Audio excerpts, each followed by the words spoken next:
क्षेत्र जो है वो उत्तर प्रदेश तक ही सीमित है। उत्तर प्रदेश के महिला आयोग की वो उपाध्यक्ष हैं, तो कहीं न कहीं बयानबाजी जो है वो उत्तर प्रदेश को लेकर ही कर सकती हैं, लेकिन अभी तक बयान जो सामने नहीं आया है, ये एक चिंताजनक विषय है कि आखिरकार अभी चुप्पी क्यों साधी हुई है, क्योंकि हमने देखा कि रोहिणी घावरी जो आरोप अपने आप को उपाध्यक्ष तो बताया, लेकिन उपाध्यक्ष भी नहीं है योगेंद्र। यानी कि जैसा कि कहा गया कि सस्ती लोकप्रियता के लिए उन्होंने इकरा हसन पर बयान दिया, लेकिन क्या महिलाओं के सम्मान को तार तार करके ही क्या लोकप्रियता हासिल की जा सकती है? अब इस पूरे मामले में और क्या नया सस्ती लोकप्रियता पाने के लिए क्या सोशल मीडिया का गलत इस्तेमाल किया जा रहा है? कोई भी किसी को कुछ भी बोलकर निकल जाएगा, क्योंकि देखिए इकरा हसन जो है वो एक सांसद है और एक सांसद के रूप में जिस तरीके से उनके खिलाफ जो अभद्र टिप्पणी की गई उसका किसी ने समर्थन नहीं किया, चाहे वो भारतीय जनता पार्टी हो, समाजवादी पार्टी हो, कांग्रेस हो या फिर कैराना से सपा सांसद इकरा हसन को क्या इंसाफ मिलेगा?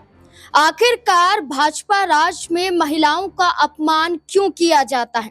वो बीजेपी जो सत्ता में आने से पहले महिलाओं के जरिए वोट बटोरने की कोशिश करती है, लेकिन जैसे ही चुनाव जीत लिया जाता है वैसे ही महिलाओं के सम्मान को तार तार कर दिया जाता है।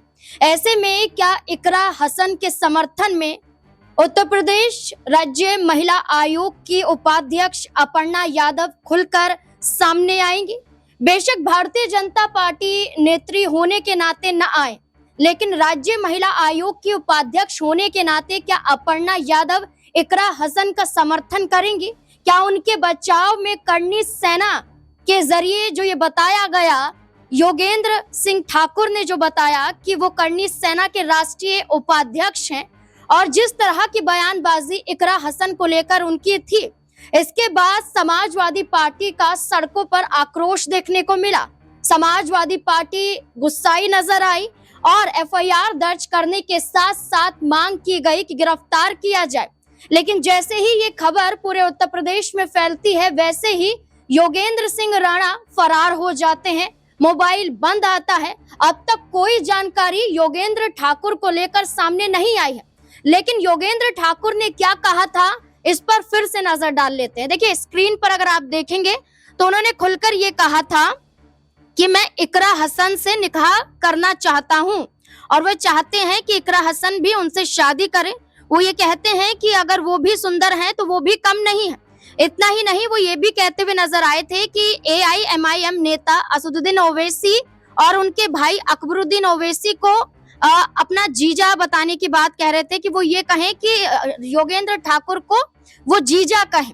यानी कि जो बयान थे, दो बड़े चेहरों पर बयान दिए गए, एक तरफ AIMIM पर तो दूसरी तरफ समाजवादी पार्टी पर।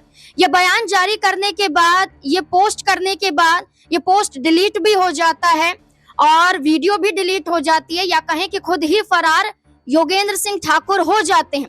लेकिन इसके बाद देखा जाए तो मुकदमा दर्ज होता है। मुकदमा मुरादाबाद के मछोला इलाके की रहने वाली एक महिला जिनका नाम सुनीता है, जो सपा से जुड़ी हुई अपने आप को बताती हैं, वो मुकदमा मुरादाबाद में दर्ज करवाती हैं। इसके अलावा आपको ये बता दें कि समाजवादी पार्टी से ST हसन ने भी गिरफ्तारी की मांग की है।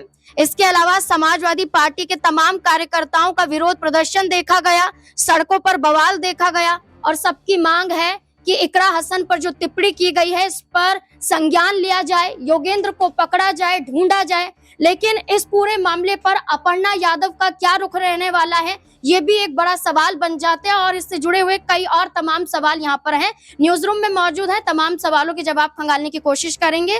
दिनेश मेरे साथ मौजूद हैं। दिनेश, हमने ये टिप्पणी देखी जो योगेंद्र ने की थी इकरा हसन पर, लेकिन इस टिप्पणी के बाद समाजवादी पार्टी का आक्रोश देखने को मिल रहा है, लेकिन बीजेपी के जरिए कोई बड़ा कदम नहीं उठाया गया है। क्या योगेंद्र को बचाने की कोशिश की जा रही है?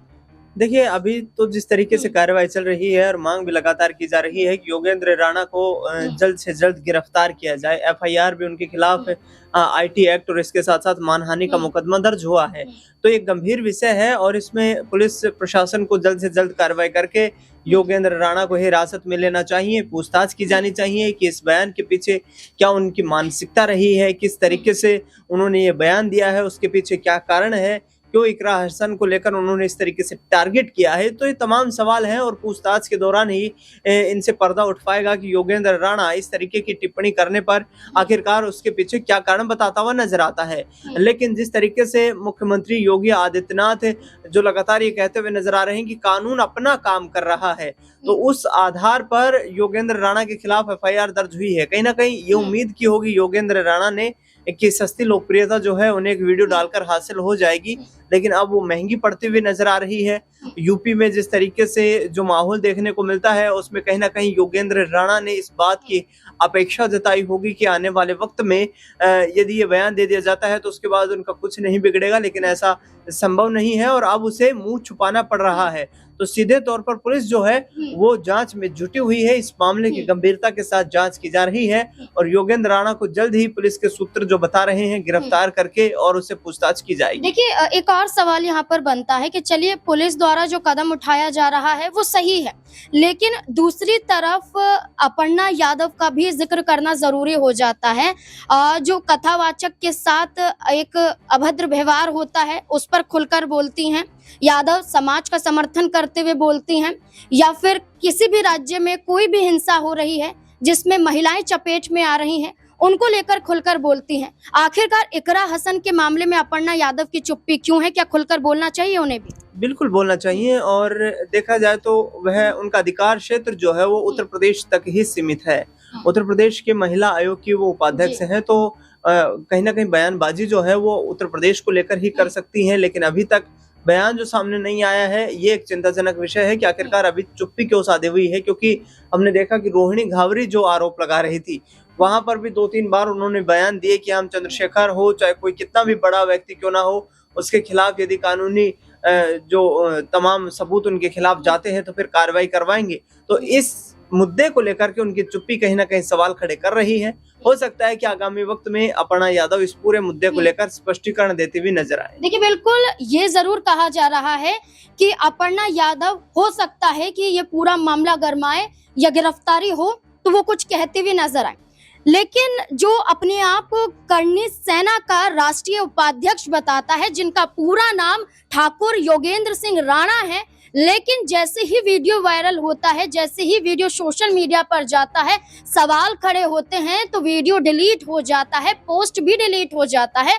वरना अब तक तो ये कहते हुए नजर आए थे कि उन्होंने कुछ गलत नहीं कहा है, बल्कि एक और बड़ी बात सामने आती है। करनी सेना के ही राष्ट्रीय अध्यक्ष द्वारा ये कहा जाता है कि जो योगेंद्र हैं उनका करनी सेना से कोई लेना देना नहीं है। उन्होंने अपने आप को उपाध्यक्ष तो बताया, लेकिन उपाध्यक्ष भी नहीं है योगेंद्र। यानी कि जैसा कि कहा गया कि सस्ती लोकप्रियता के लिए उन्होंने इकरा हसन पर बयान दिया, लेकिन क्या महिलाओं के सम्मान को तार तार करके ही क्या लोकप्रियता हासिल की जा सकती है? अब इस पूरे मामले में और क्या नया मोड़ आ सकता है? क्या और यहाँ पर सवाल खड़े हो सकते हैं? इस पर चर्चा करने के लिए सिराज मेरे साथ मौजूद हैं। सिराज, कैसे देखते हैं? अभी तक योगेंद्र गिरफ्त में नहीं आए हैं, लगातार छानबीन जारी है, लेकिन देखा जाए तो इकरा हसन पर जो टिप्पणी की गई है, इस टिप्पणी के बाद योगेंद्र ने क्या सोचा था कि क्या श्रेय योगी आदित्यनाथ का मिलेगा, क्या श्रेय पूरी भारतीय जनता पार्टी का मिलेगा, करनी सेना का मिलेगा?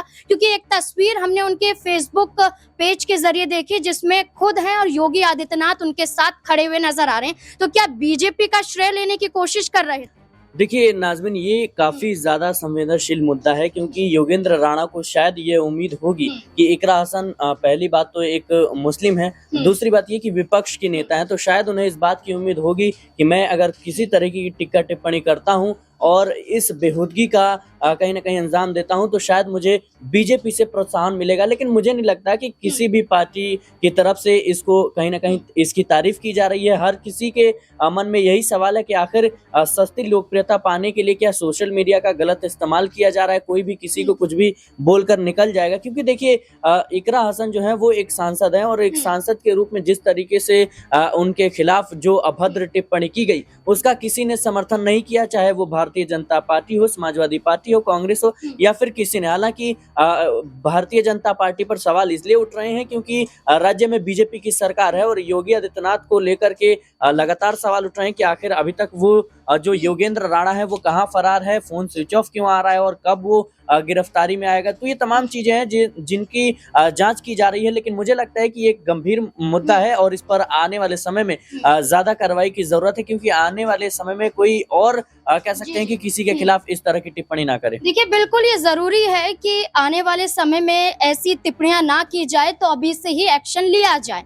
और इकरा हसन कोई मामूली नेत्री नहीं है, बल्कि कैराना से सांसद हैं, समाजवादी पार्टी का बड़ा हिस्सा है, युवा चेहरा है, मुस्लिम चेहरा है, और इस तरह की बयानबाजी कहीं ना कहीं उन पर ही भारी पड़ती हुई नजर आ सकती है, जो इकरा हसन को लेकर अभद्र टिप्पणी कर रहे थे। और भारी पड़ी भी है, क्योंकि एफआईआर भी हर क्षेत्र में दर्ज हो रहे हैं और साथ ही साथ समाजवादी पार्टी का विरोध प्रदर्शन भी देखने को मिल रहा है। देखना होगा कि आखिरकार कब तक गिरफ्त में आते हैं योगेंद्र। इस पूरे मुद्दे को लेकर आपको क्या लगता है, अपनी राय कमेंट सेक्शन में जरूर दें। धन्यवाद।